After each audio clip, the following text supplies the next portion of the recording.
Well, now I see it. Good evening, everyone. It is 5:30, and I will call this regular work session of the Burnsville City Council to order. So for everyone's information, members of the public are always welcome to attend in person, but they also can watch this meeting on burnsvillemn.gov/meetings or on Comcast Channel 16 or 859. The public can also participate through Zoom by joining us on zoom.us/join. And more information is available on our meeting's webpage and in the council agenda packet.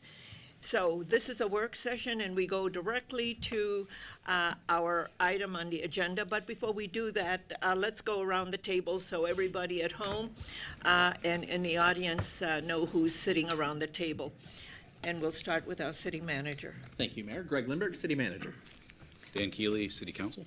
Jeff Thompson, Deputy City Manager and Community Development Director.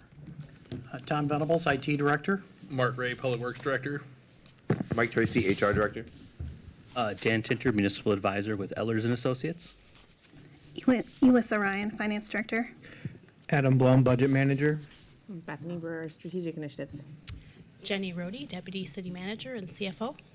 Tanya Schwartz, Police Chief. Terry Ritchie, Assistant Fire Chief. Vince Workman, City Council. Dan Gustafson, City Council. Michelle Collins, City Clerk. Elizabeth Couts, Mayor of Burnsville. And we'll go over here, and please introduce yourself so people at home know who's sitting in the audience. I am John Wall, Burnsville resident. Jay Parshall, also Burnsville resident. Diana Mauer, Alamagnan Eco Advocate. Very good. Laura Meyer-Schmitz, resident. Etsy Sturm, Alamagnan Eco Advocates. Ed Sturm, Alamagnan Eco Advocates and Alamagnan Lake Association. David Shearer, live on Frontier Lane in Burnsville. Luann Shearer, Eco Advocates. Charlie Bissonette, Alameda Echo Advocate. John Vector, Alamagnan Eco Advocate. Candace Vector, Alamagnan Eco Advocate. Dean Daniel, likewise. Yes, which one's yours? Hard to say. It is. Andrea Grazina, ditto. Brad Blackett, Apple Valley resident, also Apple Valley Eco Advocate. Okay, welcome, everybody. And we have one person who would like to speak to the council this evening, and that's Dean Danner. Yes. Yes, and if you can come to right next to Dan Tinter.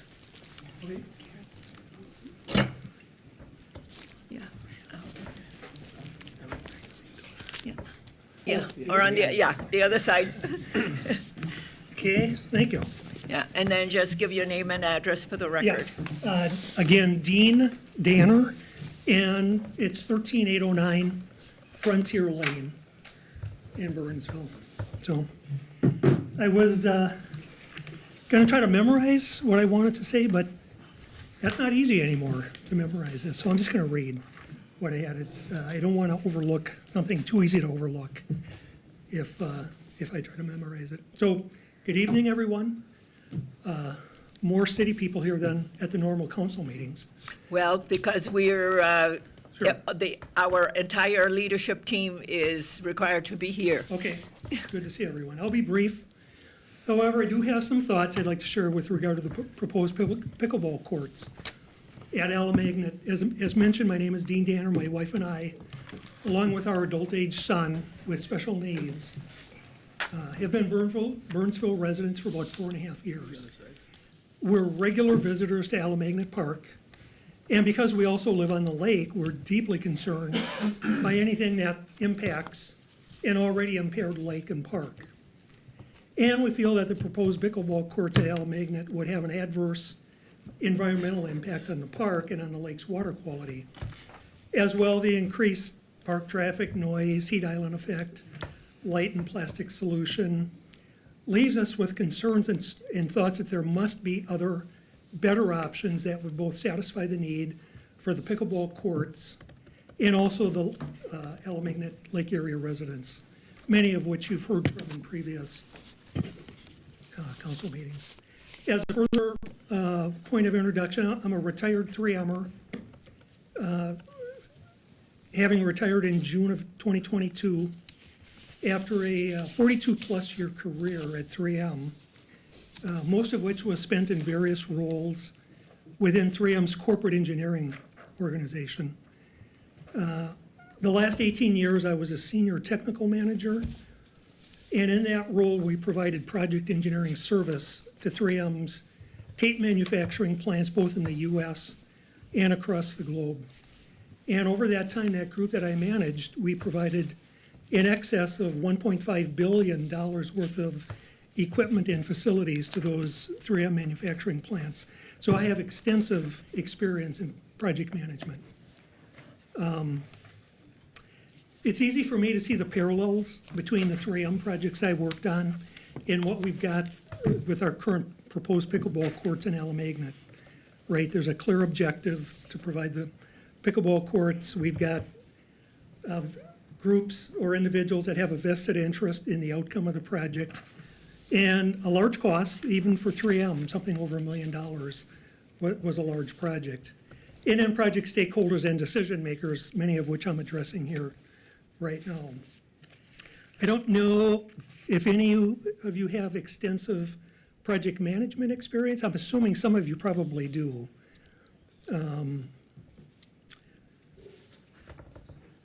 But I'd like to elaborate just a little bit on an approach that we would use at 3M that was proven, and it was one of the best tools in our toolbox that we had for ensuring project success. And that was something that comes out of the Lean Six Sigma world. It was referred to as the voice of the customer. In its simplest form, the voice of the customer approach is just a matter of engaging your customers. And when we were running projects, we would think of our customers as the customer of our engineering service, those people in the 3M plants that we were providing those engineered solutions for. And we would engage those customers in early and deep discussions to fully understand and align with their needs and desires. Something that we didn't feel we saw here with the current pickleball courts in Alamagnet.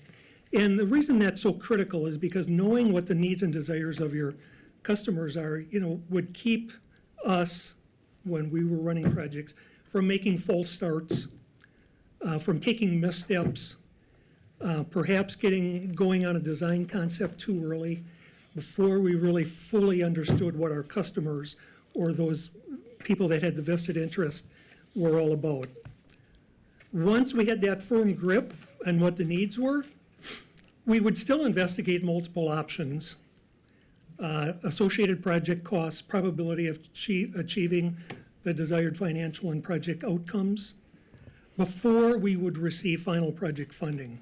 However, that voice of the customer was really a critical first step in our project delivery playbook, which, when we followed it, usually led to well-managed and successful projects.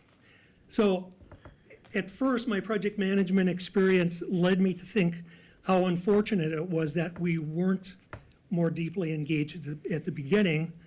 But as I thought about it and as time went on, I thought when we were presenting at all the various council meetings, the decision makers were able to hear our collective voice, unfiltered, so you guys know what our concerns are. So all is not lost. I think that was a good thing. So now that you've been fully informed and you've heard the voice of a group of customers, we're hopeful that you can make an informed decision.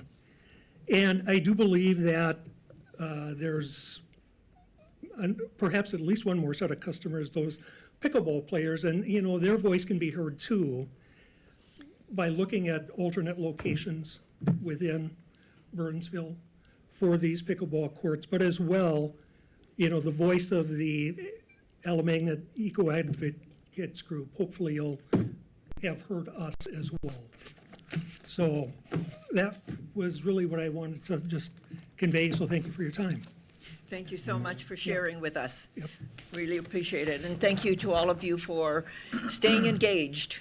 That is important to all of us, is engagement. So thank you for all of that. And it's a beautiful evening. we're doing the financial management plan. Unless you want to stick around, you're welcome to do that. Or else you can go enjoy the beautiful evening. So, City Manager Lindberg, did you hear from Councilmember Schultz?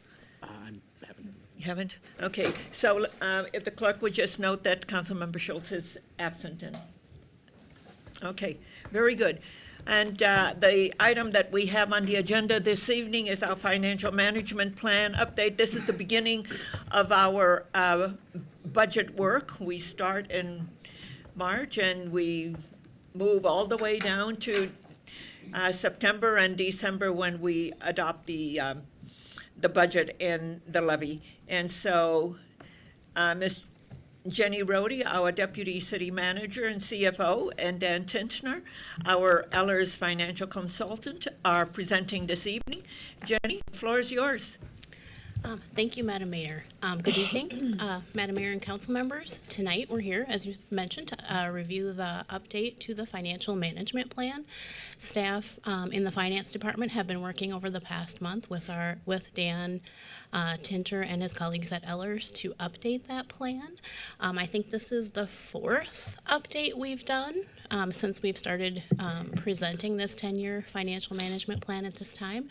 And it really starts off, or helps us, is one of the things we do to kind of begin or start off our budget process. So with that, I'll turn it over to Mr. Tinter.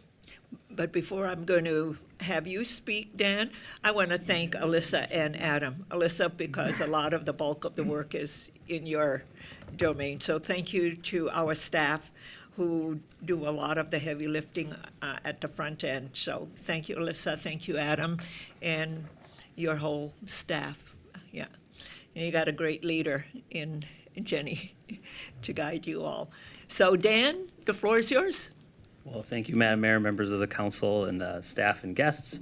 To reintroduce myself, my name is Dan Tinder. I'm municipal advisor with Ellers and Associates, and apparently I am the human starting gun for the budget process in the city of Burnsville, which is totally fine. As the Deputy City Manager mentioned, over the last month or so, we've been working earnestly with city staff on the financial management plan, reviewing the information to date. And over the last few weeks, we've had meetings with the finance staff, and then last week with the city manager to review the financial management plan. And then this evening, we're presenting it to you tonight, as much has become our annual custom. So with that, the goals for the work session, some of this may sound a little familiar to you, but it's really to continue the discussion from the 2025 budget.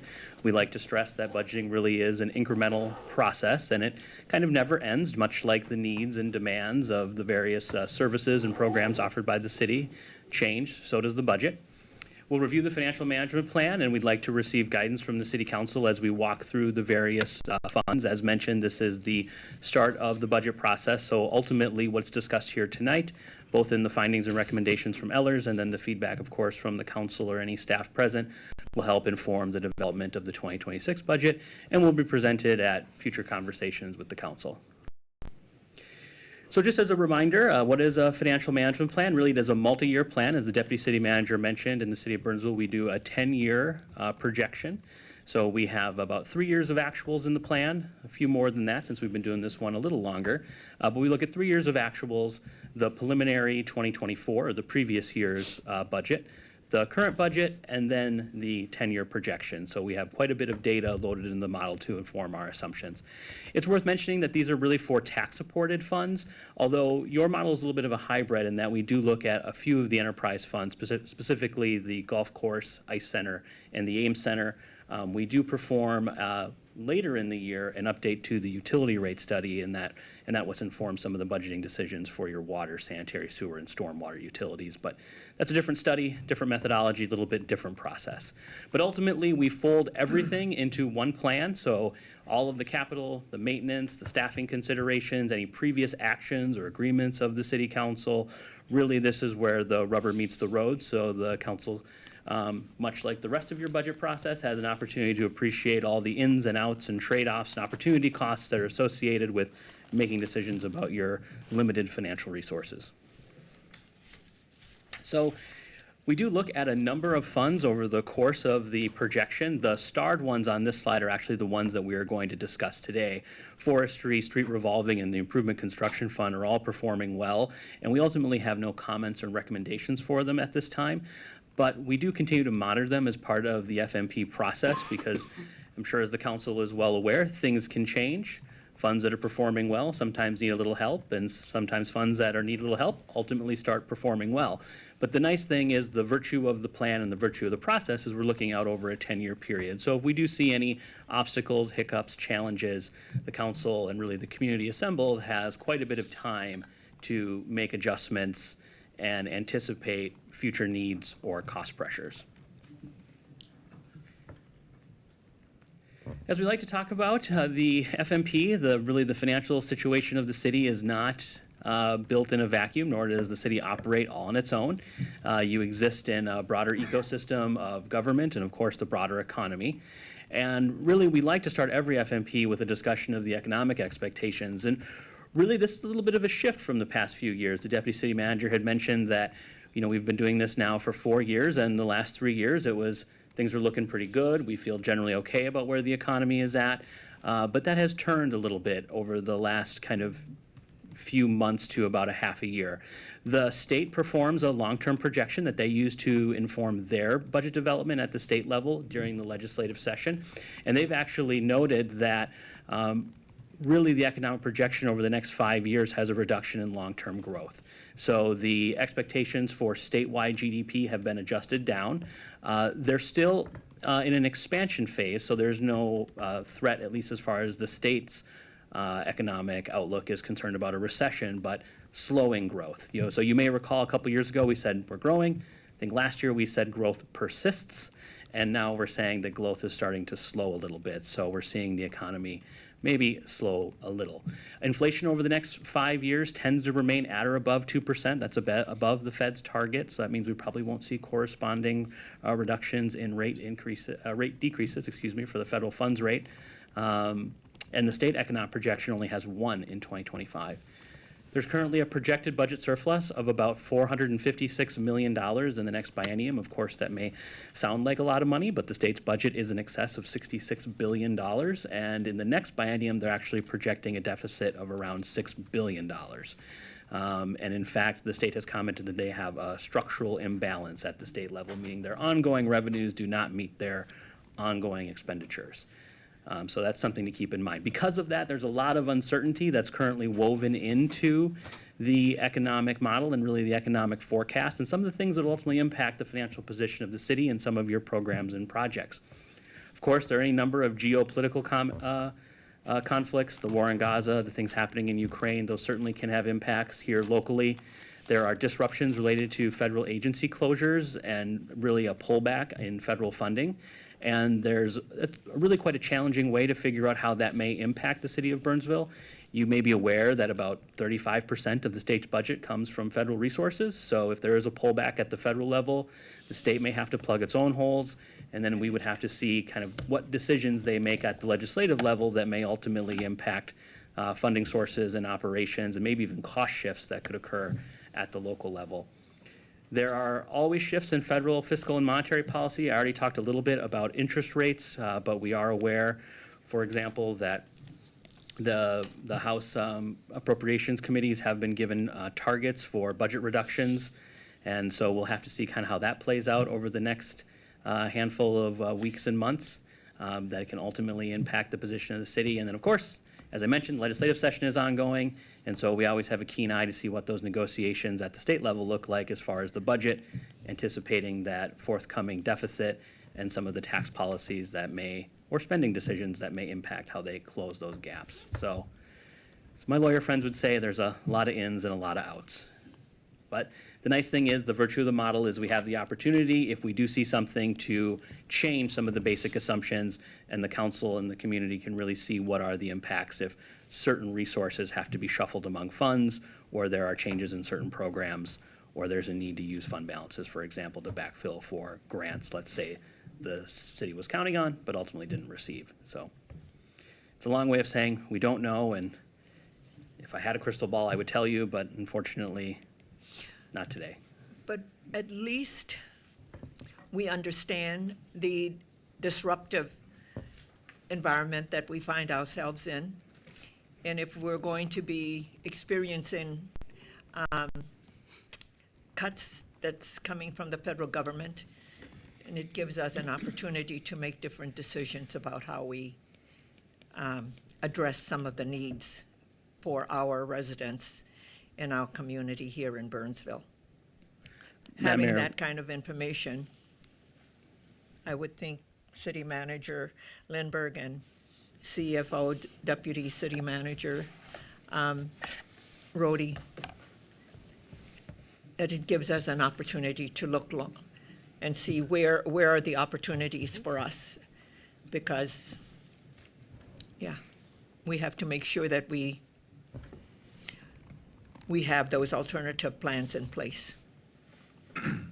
Because at the end of the day, our responsibilities are to our citizens, our businesses, and the health and well-being of our community. So, Madam Mayor, members of council, well said, and yes, absolutely. One of the virtues of the plan is we can model potential impacts, and even beyond that, give the council insight into the opportunity costs and trade-offs that would occur if there were a pullback in certain funding sources and you had to make certain decisions about what was going to be funded, not funded, how you could deploy local resources to meet your strategic vision. But I would say we're not there yet. yeah. But at least we understand what the path might be. Insofar as we know what it is, yep. Yeah. Can we prepare to be there should it happen? Madam Mayor, Councilman Guston, I would say that the city is as well prepared or as well situated as it can be given the current economic and political environment. You have all of the tools at your disposal. You have thoughtful planning documents that underpin the financial management plan and inform some of its assumptions. And you have staff and certainly other consultants through your city engineers and your lobbying services that are monitoring how things may shift at levels that are beyond the city. And so I think you're in the most advantageous position possible Yeah. to absorb this information and make decisions as they occur in real time. Yeah. Okay, thank you. Maybe zooming out a little bit, we talked a little bit about the state of Minnesota, but I always like to pull, this is from Wells Fargo, which is your primary depository and your primary banking partner at the city. They really have targeted, as you can see in 2025, and this mirrors what we're seeing at the state level, the gross domestic product, really dipping below 2%. Again, nothing to suggest that there is a recession, but certainly slowing growth and then rebounding a little bit to 2.3% in 2026. Interestingly, inflation does seem to be really quite sticky at this point. For 2025, if you look even at the headline CPI or core piece CPI, we're looking at kind of 2.8 and 3.1% respectively.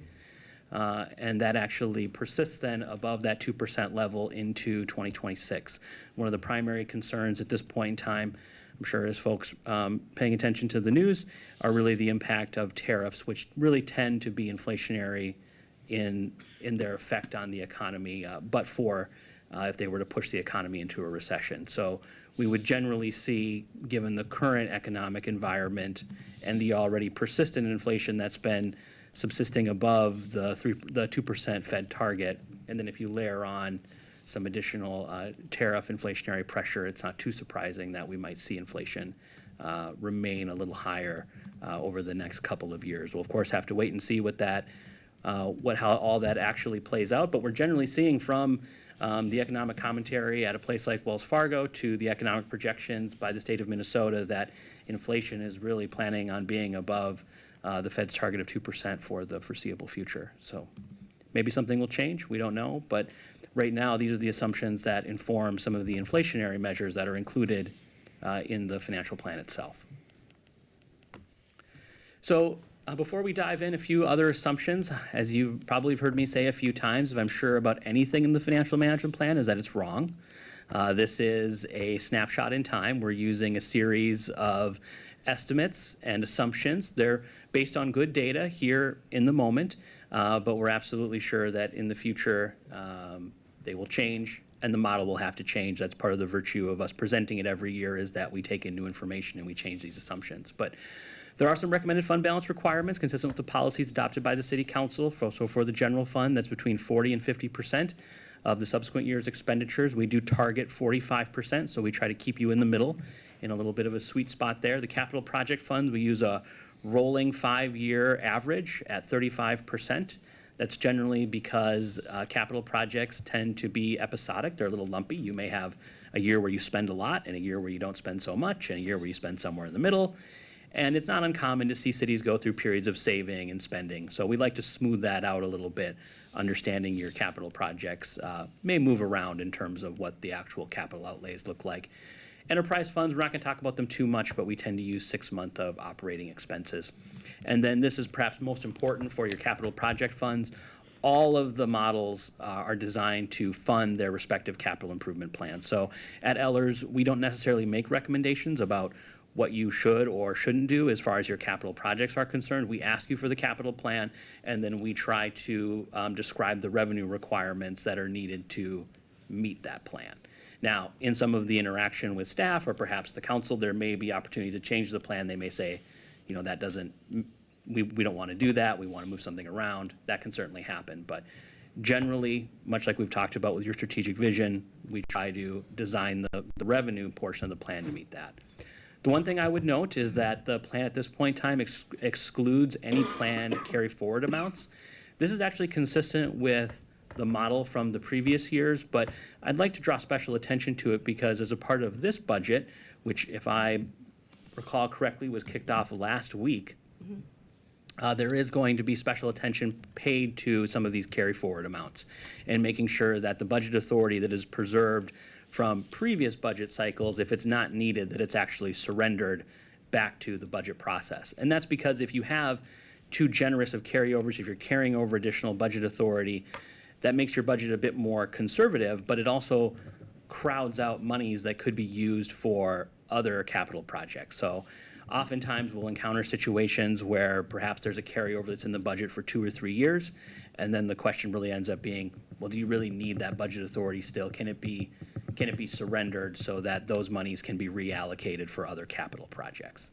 And so that will be, I think, and certainly Deputy City Manager, correct me if I'm wrong, but that will be kind of a particular push that will be made throughout this budget process.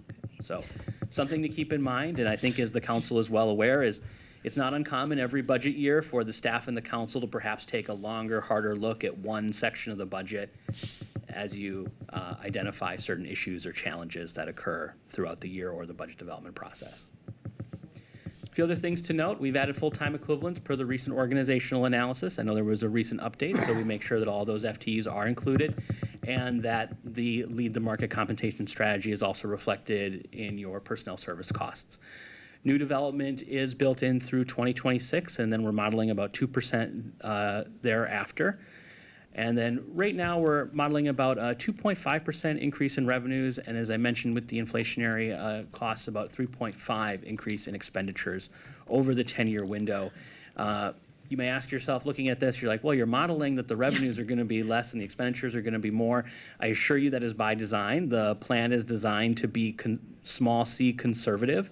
Essentially, we want to make sure that we're not creating any undue budget holes. It's always easy to wake up and be like, oh, you have a little more revenue, you had a little less expenditures. It's more challenging for the reverse to be true. So the model is designed to essentially build a little bit of a gap in the budget over time. But ultimately, we find that that's easier to manage in the long term than if your revenues were less than you anticipated and your expenditures were more than you thought. And then right now we have about $200 million in projected debt over the next 10 years. That is primarily driven by the anticipated facilities projects. We'll talk about that in a few more slides. Of course, as I mentioned in the response to Councilmember Gustafson, there are any number of pending data and studies that are occurring at the citywide level between fleet, information technology, what's happening in municipal cities, your sidewalks and trails, street lighting and traffic signals, the city-owned property plan, and the infrastructure trust fund plan. So there are a number of things that aren't necessarily reflected in this model, but we do note them just so the council and anyone that's interested in viewing the model understands that there are some things that are always in some form of development and may not be able to be included in the plan at this point in time, but we do want to acknowledge them as part of our assumptions as something that we're not including, and that could change the plan in the future as we get more information from these various ongoing studies and efforts. As I mentioned, there are about 18 new positions planned over the next 4 years. There's about 10 in 2026, 3 in 27, and then they tail off a little bit in 28 and 29 with 2 and 3 in each of those years. As you can see on the slide, about 2/3 of all of those FTEs are currently allocated to public safety. And I would also mention in 2026, 6 of those FTEs will actually be hired or attempt to be hired in 2025. The council, I think, was made aware that the fire department, through some one-time budget savings in 2025, was going to hire 6 FTEs. Those FTEs are fully operationalized or included in the budget in 2026. So ultimately, you wouldn't have to rely on one-time budget savings to continue to fund those 6 FTEs. But as we know, the budget is a dynamic thing, and sometimes the city has to roll with the punches. And in this situation, there's some savings where you can get a head start on some of those FTEs and then wait for the ongoing revenues in the following year to fund them moving forward. So a few things about the general fund. You may notice the line is the fund balance, the percent of total expenditures. That does come down, and that reflects a planned drawdown by the city council. You may recall a few years ago there was a 14.5% increase in the levy. Part of the goal of that was to bring on a number of FTEs and also to shore up the city's fund balances. And then the plan over time was to use those monies to start to add those additional FTEs. So more firefighters, more police officers, additional folks for the utilities, et cetera. And so really, while we might see that drawdown to be somewhat concerning, it is ultimately part of the plan that was enacted by the council. And one of the things that this financial management planning process allowed the city to do by basically analyzing and gaming out some of those increases over a longer period of time. The one thing to keep in mind, though, in 2027, the fund balance does dip to about 43%. That's a couple percentage points below what it is the council has traditionally targeted. And that's primarily because beginning in 2027, that is the last year of the non-binding property tax levy caps. And then we smooth out some increases that I'll talk about in a second in the levy in 28, 29, and 30. And that's designed essentially to limit those year-over-year increases. The downside of that approach being is that your fund balances will remain slightly below that 45% target over those handful of years. The thing that I would stress, though, is that ultimately the city's policy is to be between 40 and 50% of the subsequent year's expenditures. So even though you're slightly below that median point, which is typically your target, that's one of the advantages of having that target as a median point, understanding the city's a dynamic place. And sometimes you'll be slightly above it, sometimes you'll be slightly below it, but ultimately we're always trying to push towards that 45%. And given that target, we have an opportunity to make some decisions about the property tax levy that allows us to smooth out those year-over-year increases over the next few years.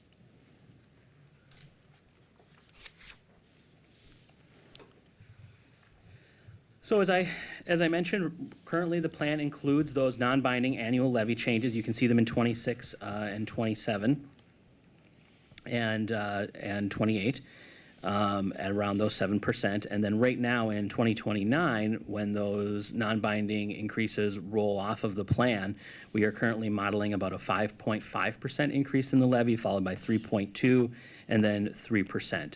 It's worth noting that when we originally did the model, that first year actually jumped to just around 9%, and then in the following year it was closer to 2%. So what we do, usually when we're looking out over this longer period of time, rather than having it spike in one year and drop in another year, we try to smooth it out a little bit so there's more predictable and stable growth in the levy over time to meet your ongoing inflationary pressures and expenditures. The one thing I would, of course, mention is that it doesn't currently reflect any of the potential costs that could be related to any of those pending studies that I had mentioned previously. So then you may ask yourself, with those changes in the levy, what ultimately does that mean for a median valued residential homestead within the city of Burnsville? Right now, the median valued home is about $349,800. Right now, in 2026, we would be modeling about a $129 increase, or about $11 a month. Or if you are doing the math, 36 cents a day. So this is when I do my Al Trebek and say, for less than the price of a cup of coffee a day, you get all the services provided by the city of Burnsville. 2027, $139, and then 2028, $146. And then ultimately, all the other years thereafter, we're averaging right around $94 per year. The one thing I would note is that this does assume a 2% increase in the net tax capacity annually. Of course, if the tax capacity changes by a different amount, that can affect the property tax rates, which would then affect the taxes payable by those individual median valued residential homestead properties. So there is some assumption that is baked into some of these calculations, so it's something to certainly keep in mind. Right now, we do have some preliminary information from Dakota County regarding property taxes payable in 2026. We can see that generally there's about a 3.29% increase in taxable market value across all classifications, and the estimated market value for all classifications has increased about 2.4%. This is a little bit of a rebound in terms of taxable market value. I'm sure the deputy city manager in previous conversations had mentioned to you for taxes payable in 2025, we actually saw a little bit of a contraction in the taxable net tax capacity, and that was primarily because of a shift in the way the state calculates the market value homestead exclusion. That was actually expanded in a previous legislative session. It ended up excluding more of the value, and then as a result, the actual taxable tax base of the city contracted by about 1.6%. That's a one-time change for calculating taxes, and now moving forward, we can see for taxes payable in 2026, at least on a preliminary basis, these will be finalized, I suppose, really any day now, where I think both Jenny and I have been refreshing Dakota County's website to see when they show up, but right around 3.3% and a 2.4%. So this is what we would expect to see, fairly typical growth and generally consistent with what we model in the plan at that 2% on a year-over-year basis. So moving into capital projects, right now between 26 and the end of projection in 2035, we're modeling almost $370 million in capital projects. It's worth noting that that number might seem a little low if you sat through this presentation last year, and that's primarily because we are now into 2025, and that was the year that the council had targeted to begin the Police City Hall project and issue the bonds related to that. So now that we're into the 2026 model, we actually don't see that $100 million. It's now kind of in the current budget year, and as far as the model is concerned, kind of 1 year in the rearview mirror, since it is a forward-looking document. So if you were wondering what is the difference there, what happened, it just has to do with the timing in terms of the range that we're looking at when we prepare the presentation. As you can note, generally, most of the money is flowing to facilities, and you actually see in those blue boxes in the chart in 29 and 33 are Fire Station number 2 and the maintenance facility. And then currently, if you look in 2027, you may ask what that spike is. That green box, that's about $34 million. That's in the street improvement fund for the Nicollet and Highway 13 improvements, which is funded through a federal RAISE grant. Moving into the infrastructure trust fund, you may, perhaps unsurprisingly, designed to support street improvements. That about 4 out of every $5 budgeted for this fund is used for street improvements throughout the community. Right now, over the 4-year period that the city currently has projects for, we're modeling about $29.5 million in projects, or averaging about $7.4 million per year. As you can see right now, the fund functioning really quite well. There is 1 year in 2029 where it does dip a about $150,000 below the fund balance requirement. As you will note, we're assuming about $3.3 million in municipal state aid, and we don't currently have any bonding in the fund through the projection period. It's possible that in the future, in order to capitalize the fund, you certainly could issue bonds, and that's in fact what has happened in the past. You may recall in 2022, and that's that little spike you see. Those are actually bond proceeds to capitalize the fund. That was combined with a strategy of reducing the property tax levies that flowed through the fund in order to finance the increase in the FTEs related to the organizational analysis. We're actually building that property tax levy back up to make sure that the fund is not shortchanged in any way to meet its ongoing needs. But because of the current pressures on the fund, mainly the average cost of the projects, the inflationary pressure that we're seeing, you can see that in 1 year, really 2 years, it does flirt with that fund balance requirement. But ultimately, by the end of the projection period, you can see that in 2035, it is well above the fund balance threshold. The thing to keep in mind when you look at these is it is ultimately okay to go below the fund balance requirement. It's not necessarily a bad thing. I like to joke that it's kind of the yellow light. You don't necessarily have to stop, but it might be a time to have a conversation, make sure that you have a plan to build back those reserves, that you're budgeting and programming your capital outlays thoughtfully so you don't run out of any money in any of the particular funds. So worth noting, but ultimately I would say that this fund is in a strong position. The other thing to keep in mind is that the city is currently going to undertake an infrastructure trust fund plan. So there will be a deeper analysis done on the projects that are supported by this fund, as well as the resources that are brought to bear in it. But ultimately, it is in a strong position. So whatever is decided by that plan, there are still significant resources available to support the vision of the City Council. Mayor, council members, I think it's important to just highlight Dan's comment about the infrastructure trust fund study. That's kind of a first next step of the pavement management plan that was presented to the council late last year. I just think by way of informing the community and reminding our conversation, that will be one of the important pieces of our capital study work this year that will help to inform future decisions. And important from my perspective, really strategizing how it is that we'll take care of that horizontal infrastructure over the course of the next 10 years. Moving on to the Facilities Capital Project Fund, you will note that right now, over the next kind of 4 years, between 26 and 2029, the city is planning to spend about $56.5 million. Again, to add my asterisk from the previous slides, this no longer includes the $100 million that is currently being contemplated for the Police City Hall project, and those costs, at least in their entirety, are currently budgeted in 2025. Of course, for a capital project of that size, there may be some things that slide into 26, but for planning purposes, we assume it's all in 25. So this number may look a little skewed from what you see, and again, it's just by virtue of the years that we're looking at for this year for this version of the financial management plan. But right now, ultimately, about $14.1 million on average being spent over the next 4 years. If you included that $100 million project for Police City Hall, the average would actually increase to about $31.3 million over the next 5 years. So that one does have some gravity to it and tends to move the numbers around a little bit.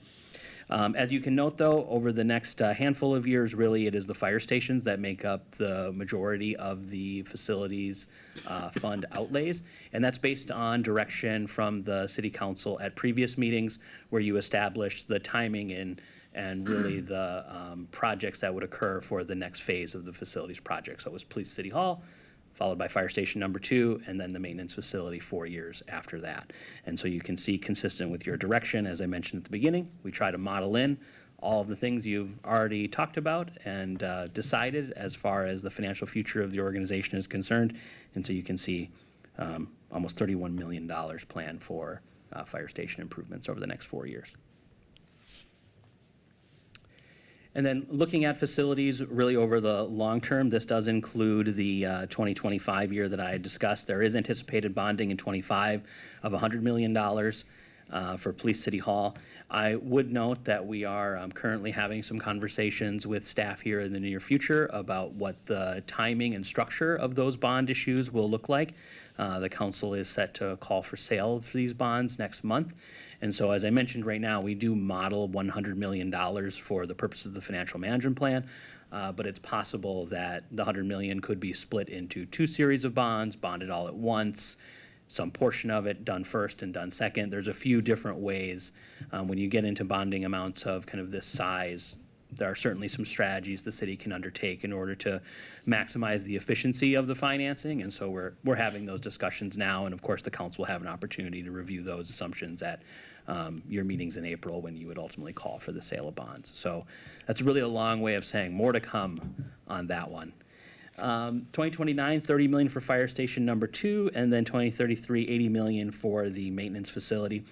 It's worth noting that at this point in time, the council has decided to fund these projects using franchise fees. So even though we're talking about general obligation debt for the various facilities projects, the council's current plan, and you have acted on an ordinance related to the franchise fees, is to increase those franchise fees and then use those revenues to cancel the debt service levy and make the debt service payments with those revenues. So something to keep in mind, that ultimately none of this debt will actually flow to the property tax levy under the current plan.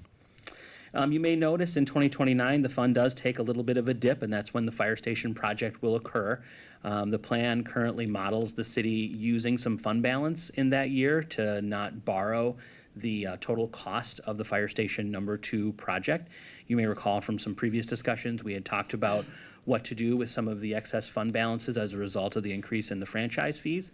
And in the future, and of course the council will have many more discussions on this as that project gets a little closer, you may use that fund balance to reduce the amount that you'd have to borrow, or you could potentially reduce the fees.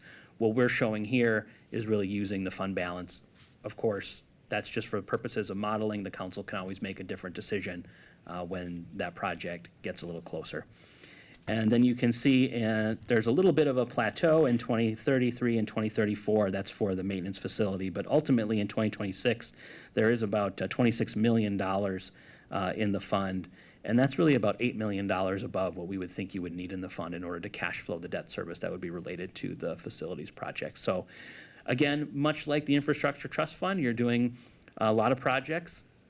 There is a little dip over time as you spend some of those saved resources on certain projects, but ultimately, as you can see here, the funds rebound well and leave the city in a strong position moving forward. Moving into the equipment and vehicle fund. This one has experienced perhaps maybe the most change since the previous iteration of the plan. I would note that really about 60% of the equipment costs go to public safety vehicles. As you can note on the slide, almost $8 million for the fire department and almost $3 million for police, which makes up about, as I mentioned, 60% of the outlays. Right now, you're planning on spending about $4.5 million per year over the next 4 years. And the thing to note on the slide is that really between 2030 and 2035, when we don't have actual capital projects, we model placeholders. So we take an average of your most recent outlays and your current capital improvement plan. Last year, that average was about $3.5 million. For the purposes of this model, it's now $4 million adjusted for inflation. So that reflects the additional cost pressure that's been occurring both in the recent past and in the next 4 to 5 years of the financial plan and how that may impact future years. Because we really want to make sure that we're modeling a similar amount of money that you would need in future years adjusted for inflation based on your current needs. Because the things you're buying now will have to be replaced in those future years. And so we want to make sure the city has sufficient resources in order to replace your rolling stock.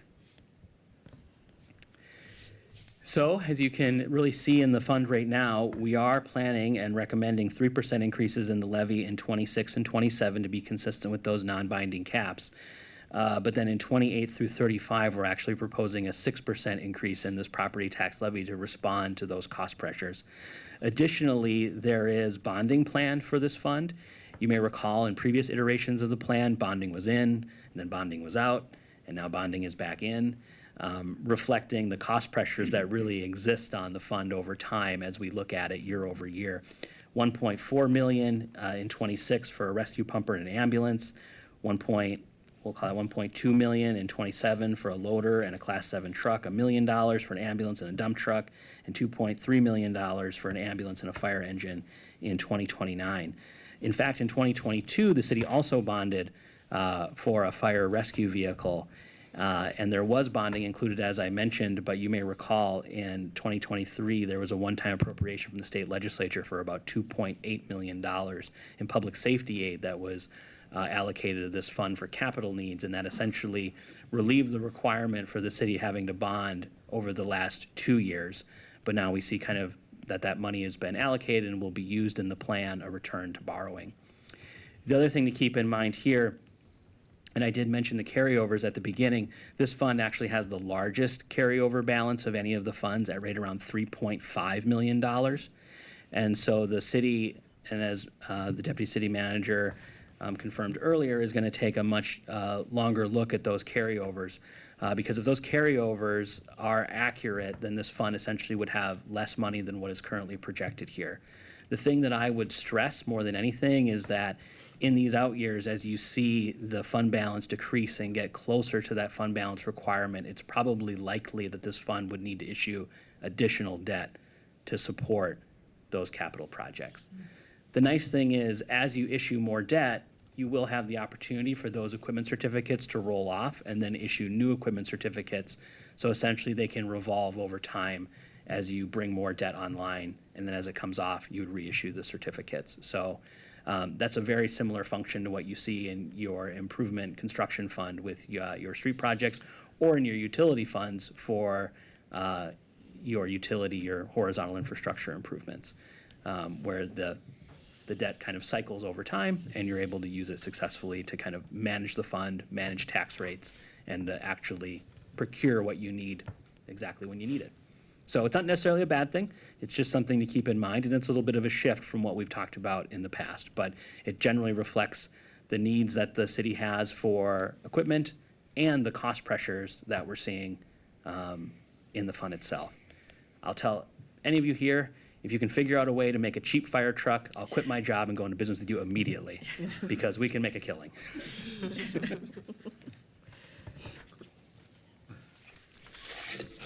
So moving into the Park Renovation Fund, we actually have two new funds. You may recall we just talked about this last year. The funds were previously commingled between what we were generally calling park renovation and then park investment or park dedication fees. And we'll talk about kind of what that looks like in a second, but we have performed analysis on both of those funds for the purposes of discussion tonight.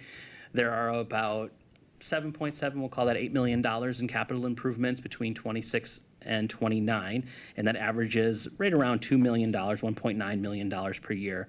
And much like we talked about in the previous fund, there's a placeholder of about $2.1 million when you get into the so-called out years of the model. Right now, a significant portion of these costs really do go to improving bituminous and concrete services that exist in the park system. And of course, as you know, there is currently a plan underway for sidewalks and trails, and so we would imagine that some of that would inform the programming that would exist in this fund.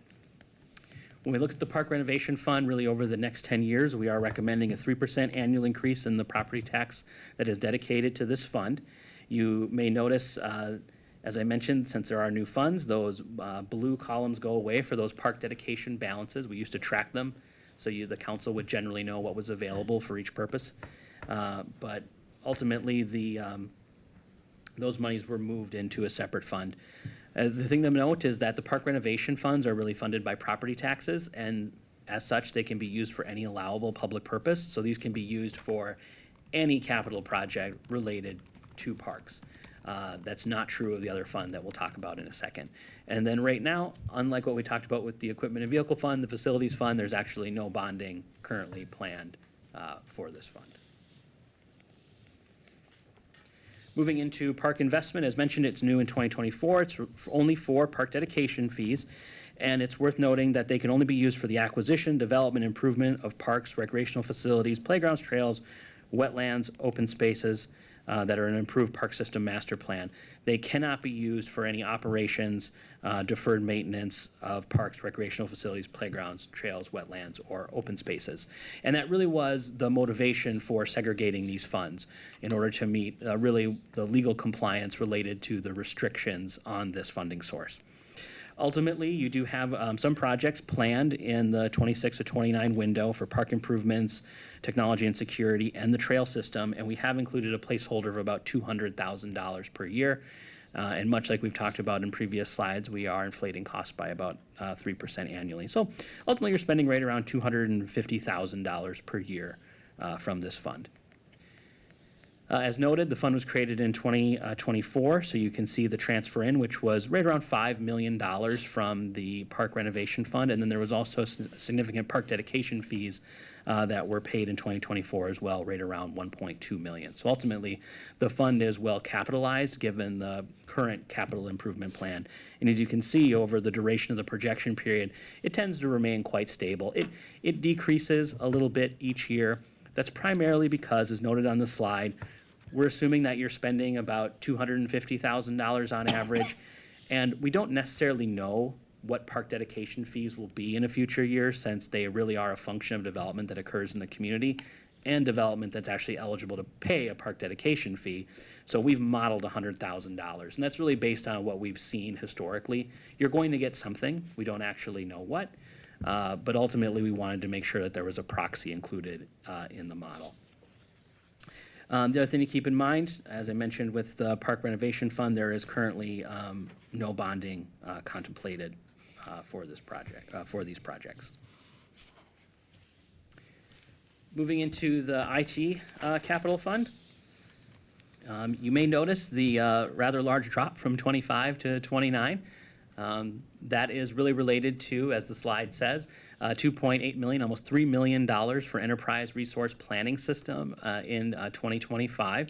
It's worth noting that a few years ago, the city was ultimately told by the vendor that supports your current ERP system that they were no longer going to be marketing and selling the system to new clients. And really, if you work with ERPs, really any software technology, that's when you know that they're probably not planning on supporting it in the long term. So ultimately, the city has to migrate to a new system. The ERP system, it's a little kind of an odd kind of phrase. It really is your finance and accounting system. Depending on how it's structured, it can also be utility billing. It can include things like human resources, any number of items. All of that will be kind of determined as the project unfolds. But it's worth noting that it is quite expensive. And these estimates are actually, I would say, fairly spot on in that we've had a number of clients that have gone through ERP system implementations. And so this is what you can ultimately anticipate spending. It's at this point in time paid with reserves, so that's the drop in the fund, and then additionally with transfers in from the water and sanitary sewer utility funds. It's worth noting that you could, if the city was so inclined, you can issue equipment certificates for software. That's not currently contemplated here. There is no bonding plan for this fund because you do have sufficient reserves to pay for the project. But ultimately, because of the pressure that exists on the fund and the growing role of technology in all of our lives every single day, between 26 and 28, there's a 12% annual increase in the property tax levy dedicated to this fund, and then through the end of the projection period, a 6% increase. And as you'll notice, even with those increases, the fund actually flirts a little with the fund balance requirement in 26, 27, and 28 before rebounding in 2029. So certainly something to keep in mind. There is quite a bit of pressure on this fund. The other thing that I would note is it currently doesn't include about $1.2 million in carryovers related to IT projects. So again, that could also be a challenge that could put additional pressure on the fund as the city goes through the process to figure out if those carryovers should continue or not. Cable franchise fee fund, we've talked about this one in the past a few times, as you can note, and I would say when you look at the slide, the previous slides, that orange line was the fund balance requirement. On this slide, it is actually the transfers in and out of the fund. So I just want to make sure that's noted. Ultimately, this fund is really funded through cable television franchise fees. And I think everyone is aware there's a cord-cutting phenomena. People are using streaming services, not necessarily cable. And so we're actually modeling that the revenue source for this particular fund will decrease by about 4.25% annually. That's consistent with trends that we've seen in previous years with the city and also what we see elsewhere in and around the metro. At this point in time, the city had been transferring monies out of the fund. About $265,000 in 2025. That actually decreases until 2030 when that transfer out becomes a transfer in, where the general fund has to start transferring money into the fund in order to keep the fund solvent. And that occurs through 2035. And so you can see those negative numbers in the far right-hand side of the slide. Those are transfers in from the general fund. Really about $270,000 per year by the end of the projection period. It's worth noting, too, that this fund has already reallocated personnel costs to the general fund, and we're still experiencing some challenges with those transfers. So really there may be a need in the near future here, if this revenue trend continues, to reconstruct and reconsider exactly how the fund functions, what costs are supported by the fund, and what happens with the revenue streams. So right now, though, the way it is currently structured, the goal is to maintain a stable fund balance over time. That is accomplished by the transfer in and transfer out strategy, and it is ultimately baked into the general fund balance numbers and the property tax levy assumptions.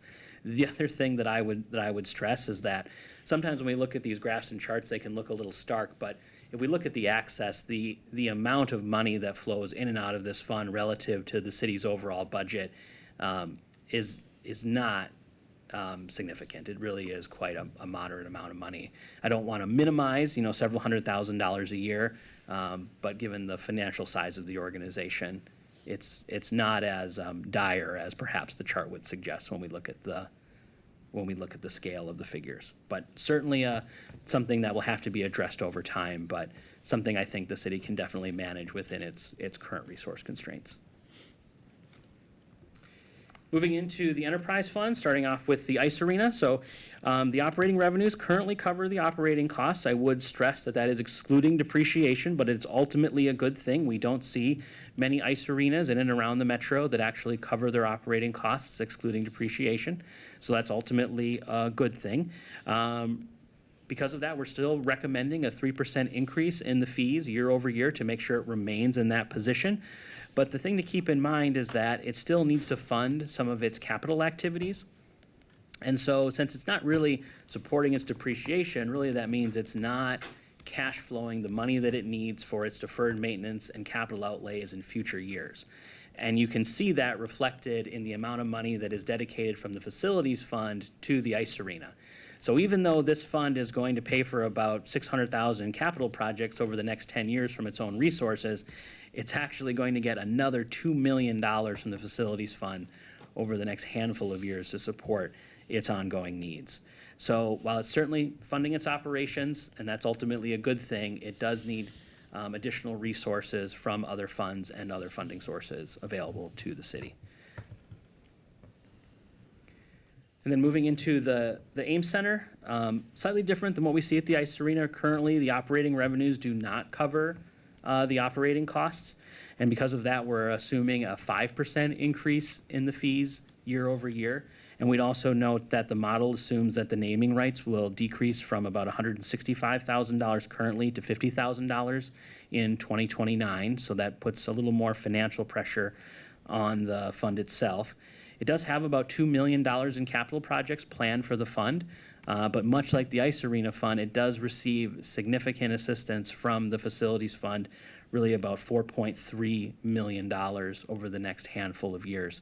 I would also note for this fund, there is about $4.9 million in debt service coming due over the next 2 years or so. So really, and those monies actually come from the property tax levy. They're not supported by the operating revenues of the Ames Center.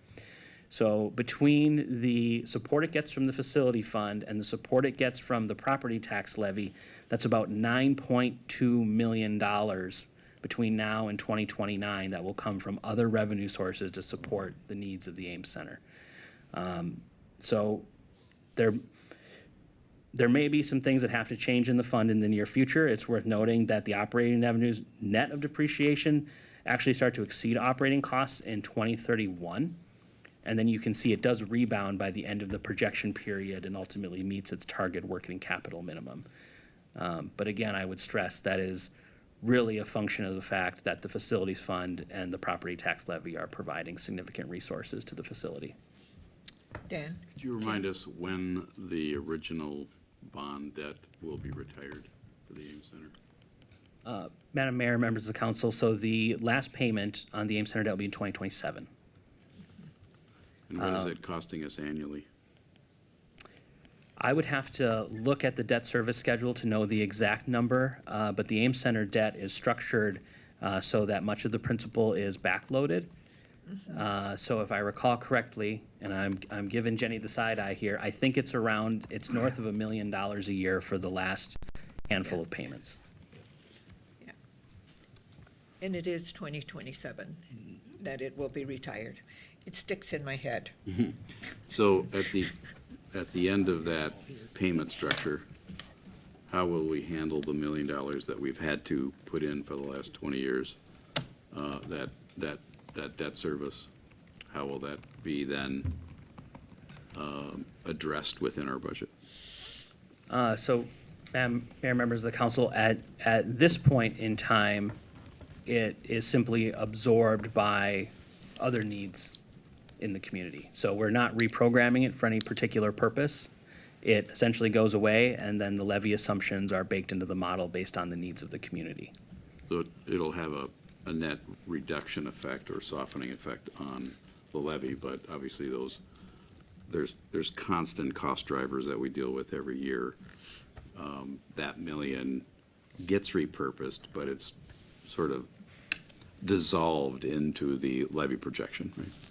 Madam Mayor, members of council, yes, I think that's an excellent way of describing it, is that ultimately that the debt service levy goes down, but then it is exceeded by cost pressures elsewhere in the budget. Right. Those cost pressures would be going if we continued beyond 2027 with that debt service, so that there at least is a sunset to that debt payment, and that $1 million can be reallocated to other costs. Right? Madam Mayor, members of council, yes, that's correct. Yeah. Dan, Jenny, can you remind the council where revenues and expenditures for that debt service are reflected in our funds? Yeah. Yes. Madam Mayor, Council, those revenues and expenditures for the debt service portion are included in the city's debt service fund. So not in the Ames Center, but they are a property tax levy in the one of the debt service funds, and then you'll see principal and interest payments come out of that same fund. Yeah. Okay. Good. Yeah. Okay. And then moving into the golf course fund, currently, operating revenues do cover the operating costs, but much like the ISO Center, that's excluding depreciation, and it's certainly not enough to cover the ongoing capital needs of the fund. Excuse me. So we are currently modeling a 6% increase in the golf course fees over the next 10 years, so 6% annually, in order to try to work the fund back to the targeted working capital minimum. And so you can see in 2035, that blue bar is still below the orange area, suggesting that the fund is still not at its 6 months of operating capital. It does include about $1 million in capital projects, so this fund does support quite a bit of its own capital over the 10-year period. It doesn't include about $100,000 that is currently programmed and supported by the facilities fund, like the other two enterprises that I've mentioned. But I would say that it is possible that the facilities fund may have to pick up some of the additional capital costs, given that the fund does remain below the target working capital over the next 10 years. So certainly something to think about, something to analyze. You really do want to make sure that at least those operating revenues continue to cover those operating costs over the 10-year period, thus the recommended 6% increase year over year. If you were not interested in using the facilities fund to support those capital projects, you could increase the fees more. But I would note that, of course, the golf course is a business like enterprise, and it does have to compete with other golf courses, so you would likely want to engage in some additional analysis to make sure that your greens fees remain competitive with surrounding communities. Well, my hope is that we look at all of our facilities, the golf course, the Ames Center, the ice center, police, fire, public works, and all of those facilities fall under our policy that has to do with all of our facilities and how they're funded.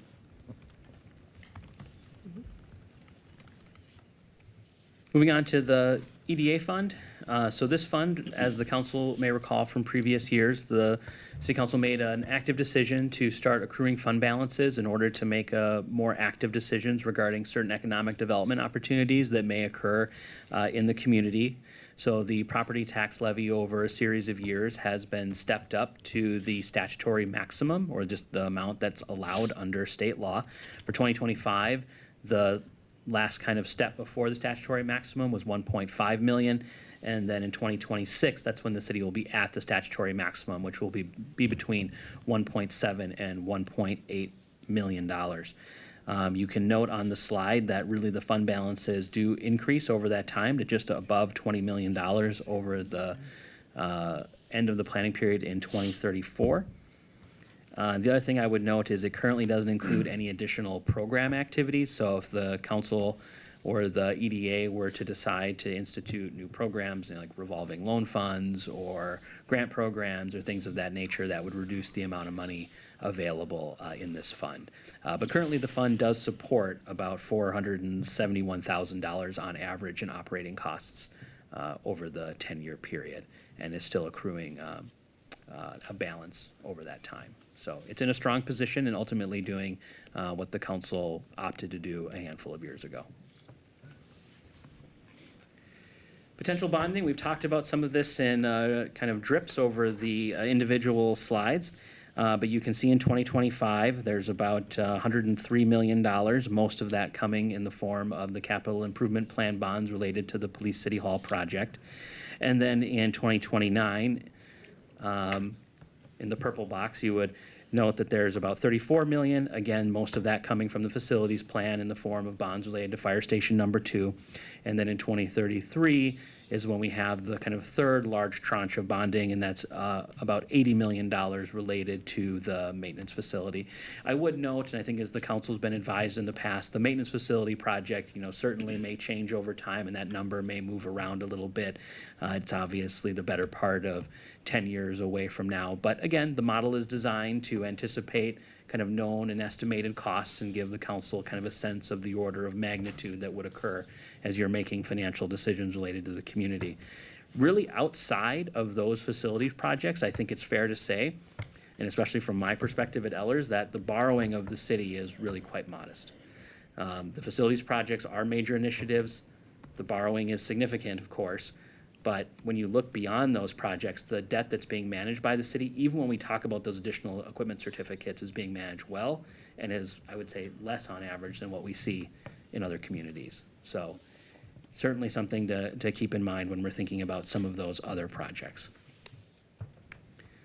So coming full circle, kind of looking at all those different funds and the way the property tax levy flows through all of them and the debt that would be anticipated to be supported by the debt service levy. Just a reminder, these are the impacts on that median valued home at $349,800. So again, in 26, about $129, and in 27, about $139, and then 28, $146, and then that average, as I mentioned before, about $94 a year thereafter.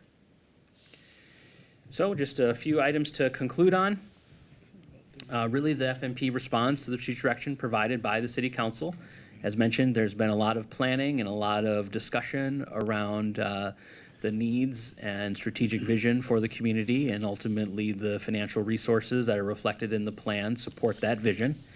As we've noted on some of these slides, we do look out to 2035, and some of these issues may take a few years to address.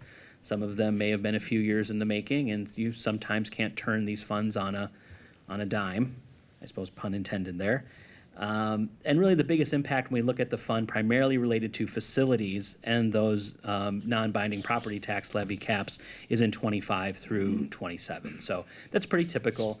The first few years of the projection are often when the cities and counties have the best idea of what it is they're going to be up to, and then we try to model based on those assumptions in future years. As I mentioned, though, we really are trying to balance those financial needs with strategic priorities.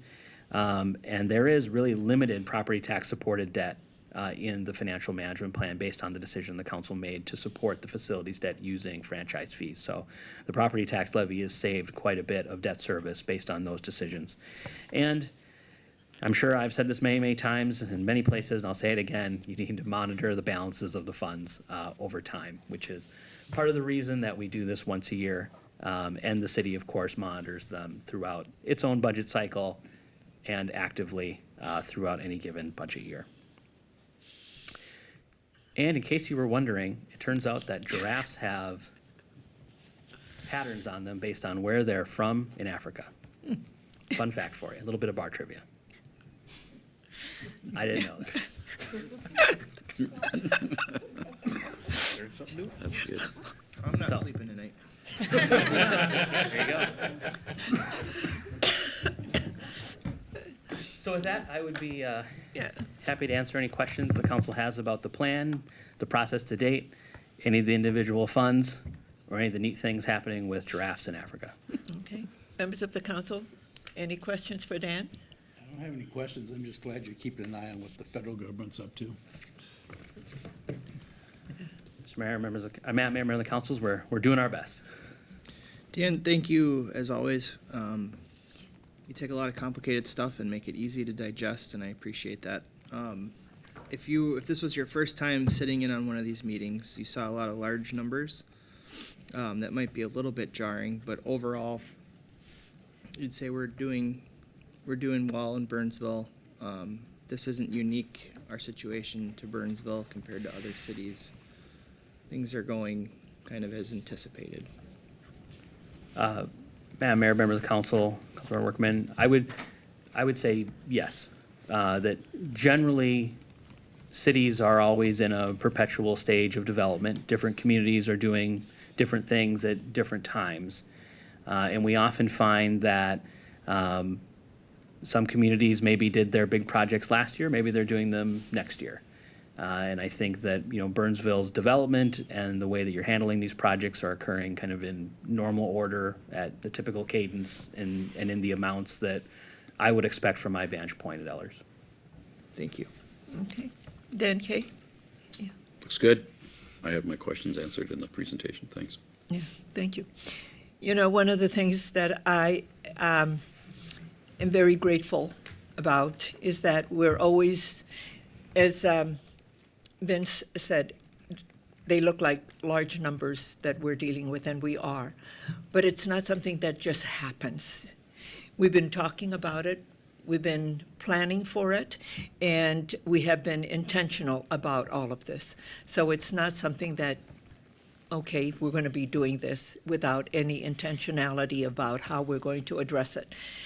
So to our staff, to our city manager, for your leadership, thank you, because we need to make sure that when we communicate, not only to us as decision makers, but to the beneficiaries of the work that we do, and that is the residents of our community and the businesses of this community, that we have the privilege of being stewards of their